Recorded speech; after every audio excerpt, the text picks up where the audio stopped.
today we're going to Floodway.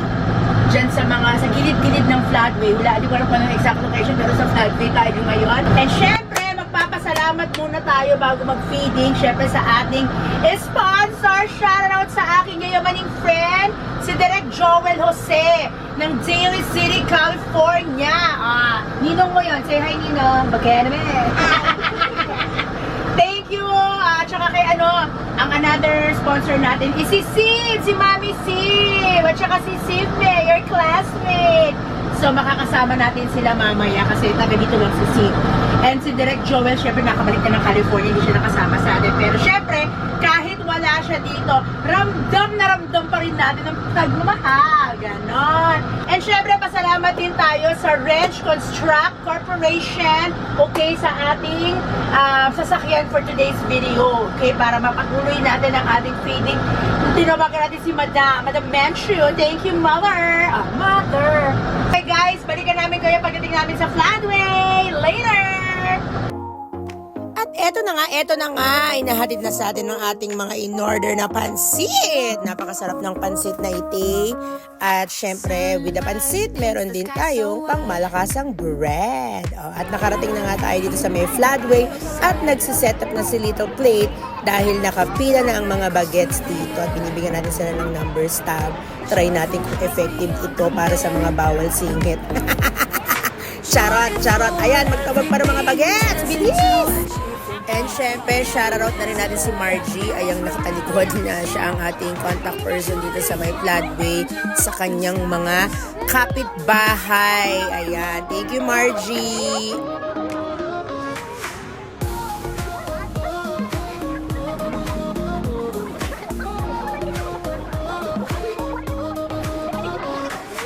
Oh, hello there, Shane. Itong aking junaknak. Diyos ko, hindi pa nga nagsisimula. Init na sa buhay niya. So, hey guys. So, ngayon nga nandito tayo ngayon sa may Pasig, sa may tapat ng dialysis center dito sa may Floodway. So, ayan nga bang nagsiset up ang Little Plate. Look mo, shoutout kay Kuya Michael ng Wrench Construct Corporation. Ang ating katuwang for today's video. And again, halika dito. Maraming salamat kay Joel Jose and Mom Steve. Hinihintay pa namin. Ma'am, siyasam ka na ba kasi? So, di ba bata, guys? Sabay tayo na ba? Dali sabay-sabay, go! Thank you! Yan, ganon. Thank you! Halika na. At ayan na nga, sinimulan na natin ang ating feeding mission dito sa Floodway. So, yan, sa mga nakapila dyan. Sabi namin magtawag pa ng iba dahil parang mas madami yung dala namin dun sa mga nakapila. Kaya naman parang pati yata ang mga matatanda, pumila na rin. Which is okay lang naman yon. So, eto nga, meron tayong pancit and juice and bread. Kaya pinabalik namin yung iba ng mga hindi nakakuha ng bread. So, ayan. Happy eating, everybody!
So there you have it. Mission complete. Thank you so much, Sivme, Mami Sivme, Ate Polly for helping us for today's mission. Dahil mas mapapadali ang trabaho pag meron tayong katuwang. And once again, thank you so much, Wrench Corporation, our new partner in delivering hot meals for the kids. Thank you, Mother Manchu and Boss Ariel. Until next feeding!